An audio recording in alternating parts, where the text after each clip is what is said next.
हो उठा उठा उठा. हळू हळू. तुम्हाला सासरवाडी सोडायची का नाही मला एका भाषेमध्ये उत्तर द्या आता तुम्ही. सगळे लोक पाहुणे रावळे सगळे तोंडामध्ये गु घालायलेत गु.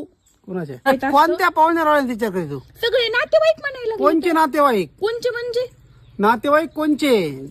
ते नातेवाईक ज्या वेळेस आपल्याकडे काही नव्हतं त्यावेळेस आपल्याला नाव ठेवणारे. आता काय आपल्याकडं काय आता आपल्याकडं जेव्हा नातेवाईक. तुझं आणि माझं लग्न झालं आपण बीडला राहायला गेलो कोणत्या नातेवाईकांनी 1 किलो साखर 1 किलो पत्ती 1 किलो शेंगदाणे आणून दिले का? कोणत्या नातेवाईकांचा तू विचार करतीस?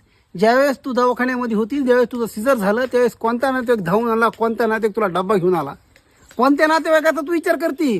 ज्यावेळेस आपला शिवांश वरच्या वार्डामध्ये ऍडमिट होता 5 दिवस NICU मध्ये त्यावेळेस कोणता नातेवाईक आला आणि कोणत्या नातेवाईकांनी म्हणले हे 10,000 धर पोरगा ऍडमिट आहे? कोणत्या नातेवाईकाचा विचार करायला लागली तू?